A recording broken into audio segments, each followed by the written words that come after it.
नमस्कार, मैं हूं सत्यपाल और आप देख रहे हैं CWB हिंदी न्यूज। शक संवत 1946 विक्रम संवत 2081 आज भाद्रपद मास के शुक्ल पक्ष की चतुर्दशी तिथि और दिन मंगलवार है। तदनुसार अंग्रेजी तारीख 17 सितंबर सन 2024 चतुर्दशी तिथि मंगलवार दोपहर 11:45 तक रहेगी। उसके बाद पूर्णिमा तिथि लग जाएगी। साथ ही आज यानी 17 सितंबर से पितृपक्ष की शुरुआत भी होने जा रही है। सबसे पहले एक नज़र आज की सुर्खियों पर। 17 और 18 सितंबर को मौसम रह सकता है खराब। कल इन जिलों में भारी बरसात का अलर्ट हुआ जारी, बताएंगे पूरी मौसम अपडेट। सरकार दे रही महिलाओं को फ्री गैस कनेक्शन, ऐसे कर सकते हैं आप भी अप्लाई। फ्री साइकिल योजना फॉर्म, फ्री साइकिल के लिए ऐसे करें आवेदन, सरकार पात्रों के खाते में डालेगी 3000 रुपये। National means cum merit scholarship के लिए 10 अक्टूबर तक कर सकते हैं आवेदन, 17 नवंबर को होगी परीक्षा। हरियाणा विधानसभा चुनाव के बीच बीजेपी को बड़े झटके, 5 मौजूदा समेत 10 पूर्व पार्षदों ने थामा कांग्रेस पार्टी का दामन। इनेलो ने जारी की 40 स्टार प्रचारकों की सूची, ओम प्रकाश चौटाला, अभय चौटाला और रामपाल संभालेंगे कमान। HBSC अपडेट, सेकेंडरी व सीनियर सेकेंडरी की पूरक परीक्षाएं 16 अक्टूबर से शुरू, मुक्त विद्यालय परीक्षा के लिए आवेदन हुए शुरू। हरियाणा में जेजेपी को बड़ा झटका, इस उम्मीदवार ने नामांकन वापस लेकर छोड़ी पार्टी, साथ ही कही ये बड़ी बातें। एडमिशन्स 2025 अपडेट, नवोदय विद्यालय में दाखिले की रजिस्ट्रेशन तारीख आगे बढ़ी, अब 23 सितंबर तक कर सकते हैं आवेदन। जम्मू कश्मीर के लिए कांग्रेस का मैनिफेस्टो जारी, किसानों को 4000 रुपए तो वही युवाओं को 3500 रुपए बेरोजगारी भत्ते का वादा, आर्टिकल 370 का कहीं जिक्र नहीं। Bharat Asian champions trophy hockey के फाइनल में पहुंचा, सेमीफाइनल में साउथ कोरिया को 4-1 से हराया, कप्तान हरमनप्रीत ने 2 गोल दागे। और अब UPI से होगा 5 लाख रुपए तक का टैक्स पेमेंट। हॉस्पिटल और शैक्षणिक संस्थानों में भी एक दिन में 5 लाख रुपए तक पेमेंट कर सकेंगे यूजर्स। और अब खबरें विस्तार से। हरियाणा में मानसून का कोटा लगभग पूरा हो चुका है। आमतौर पर मानसून सीजन के दौरान जहां 401.1 mm बरसात होती है, लेकिन अब की बार प्रदेश में 390.4 mm बरसात हो चुकी है। कुल मिलाकर देखा जाए तो यह सामान्य से महज 3% ही कम है। वहीं जुलाई का महीना ऐसा रहा जिसमें अब की बार 5 सालों में सबसे कम बरसात देखने को मिली। हरियाणा एग्रीकल्चर यूनिवर्सिटी के कृषि मौसम विज्ञान विभाग ने जानकारी दी है कि आमतौर पर 19 सितंबर तक प्रदेश में मौसम परिवर्तनशील बना रहेगा। इस दौरान मानसूनी हवाओं की सक्रियता भी बढ़ेगी। 17 यानी आज और कल 18 सितंबर को भी मौसम खराब रह सकता है। 18 सितंबर यानी कल महेंद्रगढ़, रेवाड़ी, गुरुग्राम, फरीदाबाद, नूंह और पलवल में भारी बरसात का अलर्ट जारी हुआ है। विभाग से प्राप्त जानकारी के अनुसार बता दें कि 26 सितंबर से 3 अक्टूबर के मध्य पूर्वी भारत को छोड़कर देश के ज्यादातर हिस्सों में बरसात की संभावना बेहद कम है।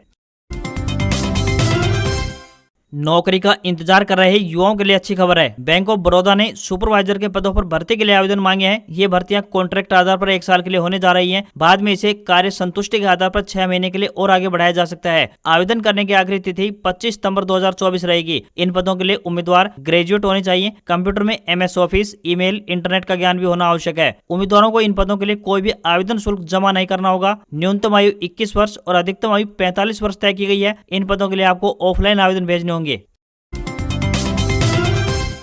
महेंद्रगढ़ जिले की अटेली विधानसभा में केंद्रीय राज्य मंत्री राव इंद्रजीत सिंह पहुंचे। यह भाजपा कार्यालय में राव इंद्रजीत सिंह ने कहा कि आरती राव अभी यहां पर कोरा कागज है, उस कागज पर अभी कुछ भी नहीं लिखा गया है, उससे पहले ही उसको बदनाम किया जा रहा है। अटेली में कांग्रेस से बागी होकर हेमंत शर्मा ने निर्दलीय नामांकन किया था और उन्होंने अपना नामांकन पत्र वापस ले लिया है। एडवोकेट हेमंत शर्मा को भारतीय जनता पार्टी ज्वाइन करवाने के लिए राव इंद्रजीत सिंह यहाँ पर आए थे। इस दौरान पत्रकारों से बातचीत करते हुए राव इंद्रजीत सिंह ने कहा कि उनको या फिर उनकी बेटी को बाहरी कहना गलत है। उन्होंने कहा कि उनके पिता राव सिंह ने यहां से चुनाव लड़े थे और उन्होंने जीत भी हासिल की थी। उन्होंने बताया कि उन्होंने यहां पर महेंद्रगढ़ क्षेत्र से भी चुनाव लड़ा है, इसलिए उनको बाहरी कहना गलत है। उन्होंने कहा कि आरती राव को गुरुग्राम, सोना, पटौदी और रेवाड़ी के लोग बहुत अच्छी तरह से जानते हैं और इस क्षेत्र में आरती राव ने अभी अभी राजनीति में कदम ही रखा है। उन्होंने बताया कि यहाँ से लोगों का खूब जन समर्थन आरती राव को मिल रहा है। उन्होंने 2 दिन पूर्व कनीना की साइड में कार्यक्रम किए थे। इन कार्यक्रमों में लोगों का अपार जन समर्थन मिला था।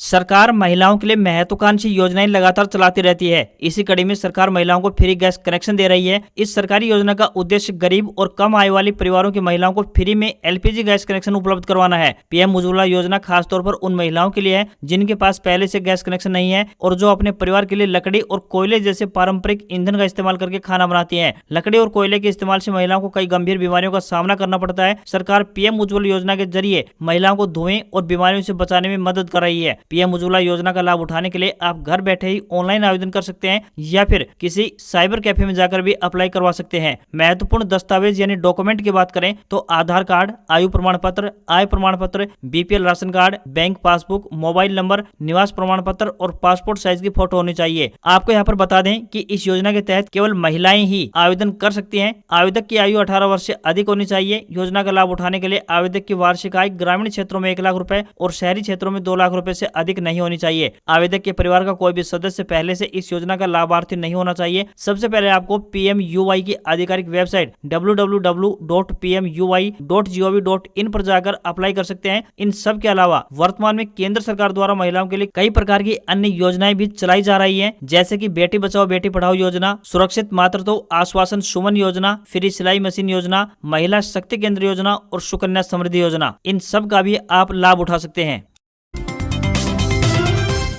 हरियाणा में विधानसभा चुनावों को लेकर राजनीतिक सरगर्मियां तेज हो चुकी हैं। सभी पार्टियों के नेता लोगों के बीच पहुंचकर वोटों की अपील करते हुए नजर आ रहे हैं। इसी कड़ी में बहादुरगढ़ से कांग्रेस प्रत्याशी राजेंद्र सिंह जून के समर्थन में जनसभा को संबोधित करने पहुंचे पूर्व मुख्यमंत्री भूपेंद्र सिंह हुड्डा ने कई बड़े वादे करते हुए लोगों से कांग्रेस की सरकार बनाने की अपील की। उन्होंने कहा कि हरियाणा की जनता पूरी तरह से बदलाव के मूड में नजर आ रही है और 36 बिरादरी के जन समर्थन से प्रदेश में कांग्रेस की सरकार बनने जा रही है। भूपेंद्र सिंह हुड्डा ने संबोधित करते हुए कहा कि प्रदेश में कांग्रेस की सरकार बनने पर 6,000 रुपए प्रति महीना बुढ़ापा पेंशन दी जाएगी, तो वहीं 2 लाख युवाओं को सरकारी नौकरी देने का काम कांग्रेस पार्टी करेगी। वहीं किसानों के लिए MSP लागू करने का आश्वासन भी हुड्डा ने दिया। बहादुरगढ़ से कांग्रेस प्रत्याशी राजेंद्र सिंह जून ने कहा कि जिस तरह से पहले कांग्रेस पार्टी के शासनकाल में बहादुरगढ़ में विकास कार्य हुए थे, उसी तरह से विकास कार्यों की फिर से बहादुरगढ़ में झंडी लगाई जाएगी। बहादुरगढ़ की जनता के आशीर्वाद ने साबित कर दिया है कि कांग्रेस पार्टी यहां से जीत दर्ज करेगी।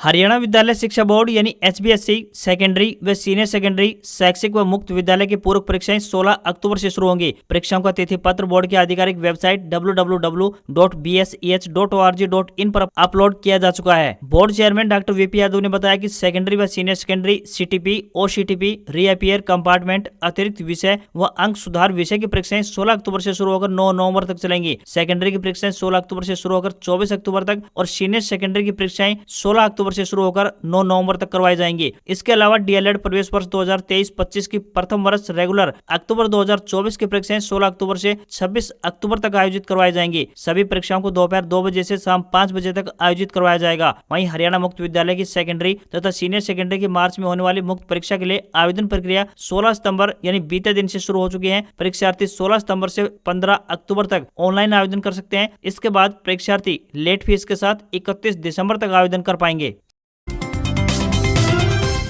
धान उत्पादक किसानों के लिए बड़ी खुशखबरी सामने आई है। बता दें कि केंद्र सरकार ने विदेशों में निर्यात होने वाले बासमती चावल पर लगने वाला न्यूनतम निर्यात मूल्य यानी MEP को बिल्कुल खत्म कर दिया है। इससे चावल का एक्सपोर्ट बढ़ेगा, जिससे कि बाजार में धान के भाव में बढ़ोतरी होने की पूरी उम्मीद बन गई है। MEP खत्म करने का सीधा असर पहले ही दिन धान के भाव में देखने को मिला है। पिछले कुछ दिनों से 1509 किस्म का भाव 2500 से 2600 रुपए प्रति क्विंटल बना हुआ था, लेकिन जैसे ही MEP खत्म करने की खबर सामने आई, ठीक उसी दिन भाव में 400 से 500 रुपए प्रति क्विंटल का उछाल भी देखने को मिला है। शनिवार को मंडियों में 1509 किस्म का धान 2900 से 3000 रुपए प्रति क्विंटल तक किसानों को मिला है और जब सीजन पीक में होगा तो उस समय धान के भाव में बढ़ोतरी होना लगभग तय है। हरियाणा में विधानसभा चुनाव को लेकर सियासी पारा गर्मा चुका है। सभी राजनीतिक दल अपने अपने चुनाव प्रचार अभियान को मजबूती देने के लिए बड़े बड़े नेताओं को चुनावी रण में उतार रहे हैं। यानी अब अगले 2 सप्ताह तक बीजेपी और कांग्रेस के बड़े नेता रैली करने हरियाणा पहुंचेंगे। बीजेपी 14 सितंबर को कुरुक्षेत्र में बड़ी रैली कर चुनावी बिगुल फूंक चुकी है, जहाँ प्रधानमंत्री नरेंद्र मोदी पहुंचे थे। सुबह की सियासी पारी को गरमाने के लिए प्रधानमंत्री नरेंद्र मोदी एक बार फिर से हरियाणा आएंगे। 26 सितंबर को सोनीपत में होने वाली इस रैली के जरिए PM मोदी जाटलैंड वोटर्स को साधने की कोशिश करते हुए दिखाई देंगे। सोनीपत, रोहतक और झज्जर को पूर्व मुख्यमंत्री भूपेंद्र सिंह हुड्डा का गढ़ माना जाता है और बीजेपी यहां वोटों में सेंध लगाने का प्रयास कर रही है। केंद्रीय गृह मंत्री अमित शाह 17 सितंबर यानी आज लोहारू विधानसभा क्षेत्र में रैली को संबोधित करेंगे। यहां से बीजेपी ने वित्त मंत्री JP दलाल को प्रत्याशी बनाया है। इसके अलावा रक्षा मंत्री राजनाथ सिंह, केंद्रीय परिवहन मंत्री नितिन गडकरी, राष्ट्रीय अध्यक्ष JP नड्डा समेत कई अन्य केंद्रीय मंत्री और बीजेपी शासित राज्यों के मुख्यमंत्री भी हरियाणा में बीजेपी प्रत्याशियों के पक्ष में चुनावी प्रचार करते हुए नजर आएंगे। वहीं कांग्रेस पार्टी जींद जिले में राज्य स्तरीय रैली कर चुनावी बिगुल फूंक रही है। 20 से 22 सितंबर के बीच इस रैली का आयोजन होगा। इसमें राहुल गांधी के साथ साथ पार्टी के राष्ट्रीय अध्यक्ष मल्लिकार्जुन खड़गे भी पहुंचेंगे। हरियाणा के सरकारी स्कूलों में पढ़ने वाले होनहार व आर्थिक रूप से कमजोर विद्यार्थियों को शिक्षा विभाग की तरफ से national means cum merit scholarship का लाभ प्रदान किया जाता है। इसके लिए आवेदन प्रक्रिया 20 अगस्त से शुरू हो चुकी है। परीक्षा पास करने वाले विद्यार्थियों को 9वीं से 12वीं कक्षा तक यानी 4 साल हर महीने 1000 रुपए छात्रवृत्ति के रूप में दिए जाएंगे। परीक्षा के लिए ऑनलाइन आवेदन हरियाणा विद्यालय शिक्षा बोर्ड भिवानी की वेबसाइट व SCERT की वेबसाइट पर उपलब्ध है। इस योजना के तहत पूरे प्रदेश से कुल मिलाकर 2337 पात्र विद्यार्थियों का चयन किया जाएगा। राज्य के स्कूलों व अनुदान प्राप्त विद्यालयों के 8वीं कक्षा में पढ़ने वाले विद्यार्थी राष्ट्रीय साधन व योग्यता छात्रवृत्ति योजना के तहत आवेदन कर सकते हैं। परीक्षार्थी के माता पिता का सभी स्रोतों से वार्षिक आय 3,50,000 रुपए से कम होनी चाहिए। देश भर में जनगणना की तैयारी शुरू कर दी गई है। हालांकि जातिगत जनगणना के बारे में अभी तक कोई ठोस निर्णय नहीं हो पाया है। ऐसा पहली बार होगा कि देश भर में डिजिटल तरीके से जनगणना का काम किया जाएगा। इसके तहत अब की बार नागरिक स्वगणना कर पाएंगे। जनगणना प्राधिकरण द्वारा स्वगणना पोर्टल को तैयार कर लिया गया है। इसे लॉन्च करना भी बाकी है। इस प्रक्रिया के दौरान आधार नंबर या फिर मोबाइल नंबर के डेटा को अनिवार्य रूप से एकत्रित किया जाएगा। बता दें कि हर 10 सालों में जनगणना करवाई जाती है। सूत्रों के अनुसार जल्द ही जनगणना का कार्य पूरे देश भर में करवाया जाएगा। अंतिम बार साल 2011 में जनगणना करवाई गई थी। साल 1981 में सबसे पहले जनगणना की गई थी। उसके बाद हर 10 साल में जनगणना की जाती है। ऐसे में अनुमान लगाए जा रहे थे कि अब की बार जनगणना का पहला चरण 1 अप्रैल 2020 को शुरू किया जाएगा, लेकिन कोरोना महामारी के चलते इस कार्यक्रम को स्थगित करना पड़ा था। हरियाणा में विधानसभा चुनाव को लेकर जारी सियासी उठापटक के बीच सिरसा से एक बड़े राजनीतिक घटनाक्रम का मामला सामने आया है, जहां भारतीय जनता पार्टी यानी बीजेपी ने पूर्व मंत्री गोपाल कांडा को अपना समर्थन दे दिया। इसके बाद सिरसा से भाजपा प्रत्याशी रोहतास जांगड़ा ने अपना नामांकन वापस ले लिया है। सिरसा से बीजेपी प्रत्याशी रोहतास जांगड़ा के नामांकन वापस लेने की सुगबुगाहट सुबह से ही शुरू हो चुकी थी और गुप्त रूप से भाजपा की बैठक भी चल रही थी। बैठक के बाद रोहतास जांगड़ा जिला निर्वाचन अधिकारी के कार्यालय में पहुंचे और उन्होंने अपना नामांकन वापस ले लिया। अब प्रदेश में बीजेपी के 89 प्रत्याशी चुनावी रण में होंगे। मीडिया से बातचीत करते हुए रोहतास जांगड़ा ने बताया कि हाईकमान के आदेशों पर उन्होंने ये नामांकन वापस लिया है। अब समर्थन किस नेता को देंगे, फिलहाल जांगड़ा इस सवाल को टाल गए। हालांकि माना जा रहा है कि रोहतास जांगड़ा का समर्थन हलोपा के प्रत्याशी गोपाल कांडा को ही जाएगा, क्योंकि हलोपा पार्टी प्रदेश में भाजपा का घटक दल है। साथ ही हरियाणा के रेवाड़ी से एक बड़ी खबर सामने आ रही है। बावल विधानसभा से जजपा उम्मीदवार और पूर्व विधायक रामेश्वर दयाल ने अपना नामांकन वापस ले लिया है। इसके साथ ही उन्होंने पार्टी भी छोड़ दिया है। खबरों की माने तो जेजेपी उम्मीदवार रामेश्वर दयाल ने पार्टी कार्यकर्ताओं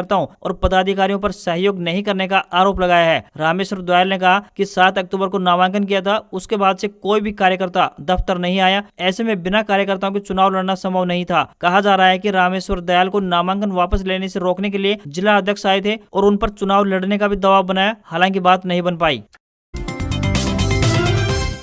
हरियाणा में सीएम सिटी का तमगा हासिल करने वाले करनाल में पहले मनोहर लाल खट्टर के केंद्रीय राजनीति में सक्रिय होने और अब मुख्यमंत्री नायब सिंह सैनी द्वारा कुरुक्षेत्र लोकसभा क्षेत्र के अंतर्गत लाडवा विधानसभा सीट से चुनाव लड़ने पर बीजेपी में बगावत और भगदड़ का सिलसिला बेदस्तूर जारी है। यहाँ बीजेपी खेमे के कई मौजूदा पार्षदों और पूर्व पार्षदों ने बीजेपी को अलविदा कह दिया है। साथ ही कांग्रेस पार्टी का दामन भी थाम लिया है। करनाल के पार्षद ईसा गुलाटी, रामनगर से पार्षद बिट्टू उर्फ हरीश व युद्धवीर सैनी ने बीजेपी को अलविदा कहकर करनाल विधानसभा सीट से कांग्रेस प्रत्याशी के समर्थन का ऐलान कर दिया। वहीं रविवार शाम गिन्नी विर्क, रामचंद्र काला सहित कुल मिलाकर 4 पार्षदों ने भी कांग्रेस पार्टी का दामन थाम लिया है। इसके अलावा भी बीजेपी से कम 10 के करीब पार्टी के पूर्व व मौजूदा पदाधिकारी कांग्रेस पार्टी ज्वाइन कर रहे हैं। कांग्रेस पार्टी ज्वाइन करने वाली पार्षद गिन्नी ने नगर निगम के अधिकारियों पर प्रताड़ित करने के आरोप जड़े हैं। उन्होंने कहा कि यहाँ कोई भी अधिकारी ठीक ढंग से काम नहीं करता है और सब अपनी मनमानी ही कर रहे हैं, साथ ही लोगों को परेशान कर रहे हैं। पार्षद रामचंद्र काला ने आरोप लगाते हुए कहा कि बीजेपी में निरंतर उनका शोषण होता रहा है। उन्होंने कहा कि बीजेपी ड्राइंग रूम से चलने वाली पार्टी है और मनोहर लाल खट्टर ने बीजेपी का सत्यानाश कर दिया। उन जैसा जीरो नेता न आज तक धरती पर है और नहीं आगे होगा।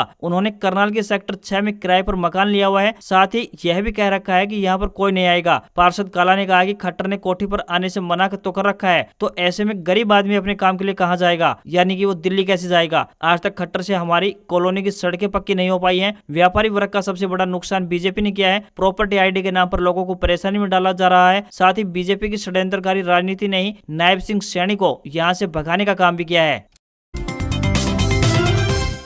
आज हमें हरियाणा और राजस्थान की कुछ मंडियों से ताजा सरसों के भाव प्राप्त हुए हैं, जो कि इस प्रकार से हैं। सबसे पहले बात करते हैं बरवाला मंडी की। बरवाला मंडी में सरसों का ताजा भाव 6,200 रुपए प्रति क्विंटल रहा। तो वहीं हिसार मंडी में सरसों का ताजा भाव 5700 रुपए से लेकर 5800 रुपए प्रति क्विंटल रहा। कालावाली मंडी में 6,060 रुपए प्रति क्विंटल, भुना मंडी में 5,874 रुपए प्रति क्विंटल और आदमपुर मंडी में 40.51 लैब का सरसों का ताजा भाव 6,277 रुपए प्रति क्विंटल रहा। सिरसा मंडी में 6,434 रुपए प्रति क्विंटल। हरियाणा की चरखी दादरी मंडी में सरसों का ताजा भाव 6,475 रुपए से लेकर 6,525 रुपए प्रति क्विंटल रहा। तो वहीं चरखी दादरी में ही खल का ताजा भाव 2,680 रुपए प्रति क्विंटल रहा। राजस्थान की राजधानी जयपुर में सरसों का ताजा भाव 6,925 रुपए से लेकर 6,950 रुपए प्रति क्विंटल रहा। दिल्ली में सरसों का ताजा भाव 6525 रुपए से लेकर 6575 रुपए प्रति क्विंटल। अलवर मंडी में सरसों का ताजा भाव 6600 रुपए प्रति क्विंटल और राजस्थान की खैरतल मंडी में सरसों का ताजा भाव 6600 रुपए प्रति क्विंटल रहा। आपको यहाँ पर बताते चले कि लगातार 2 दिनों में दिल्ली मंडी में गेहूं का भाव बढ़ रहा है, जो कि 2840 रुपए प्रति क्विंटल तक पहुंच गया है। अन्य मंडियों के गेहूं के भाव की बात करें तो हरियाणा के आदमपुर मंडी में गेहूं का रेट 2525 रुपए प्रति क्विंटल, नौहर मंडी में गेहूं का ताजा रेट 2584 रुपए प्रति क्विंटल, एलनाबाद मंडी में गेहूं का ताजा रेट 2546 रुपए प्रति क्विंटल, सिरसा मंडी में गेहूं का ताजा रेट 2550 रुपए प्रति क्विंटल और भुना मंडी में गेहूं का ताजा रेट 2650 रुपए प्रति क्विंटल का रहा।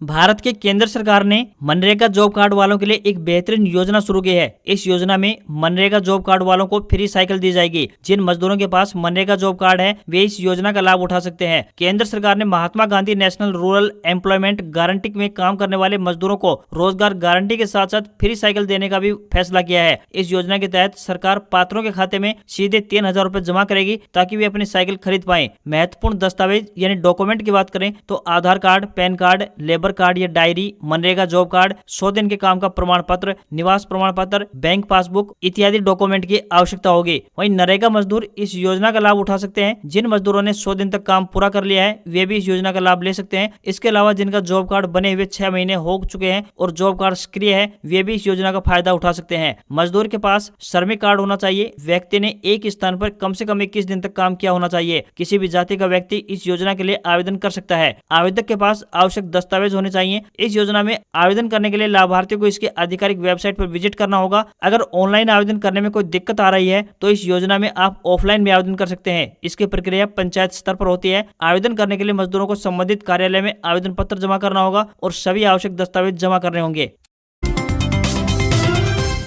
भारतीय शेयर बाजार ने अपना ऑल टाइम हाई बना दिया है। कारोबार के दौरान सेंसेक्स ने 83,184 और निफ्टी ने 25,445 का स्तर छुआ। हालांकि इसके बाद इसमें थोड़ी गिरावट आई और सेंसेक्स 97 अंक की तेजी के साथ 82,988 के स्तर पर क्लोज हुआ। तो वहीं निफ्टी में भी 27 अंक की तेजी रही और ये 25,383 के स्तर पर क्लोज हुआ। ICICI bank, L&T, HDFC bank, NTPC, axis bank ने बाजार को चढ़ाया। तो वहीं Bajaj finance, Hindustan Unilever, Bajaj Finserv और SBI ने बाजार को नीचे खींचने का काम किया। 10 ग्राम 24 कैरेट सोने का भाव 445 रुपए बढ़कर 73,489 रुपए के स्तर पर पहुंच गया है। तो वहीं चांदी 2,214 रुपए बढ़कर 88,314 रुपए प्रति किलोग्राम पहुंच गई है। दिल्ली में 10 ग्राम 22 कैरेट सोने की कीमत 68,950 रुपए और 10 ग्राम के 24 कैरेट सोने की कीमत 75,150 रुपए प्रति 10 ग्राम के स्तर पर पहुंच गई है। आज खबरों में बस इतना ही। देखते रहिए आपका अपना हरियाणा का सबसे बेहतरीन news channel CWB Hindi news. नमस्कार। इसी आशा के साथ आपका दिन शुभ रहे।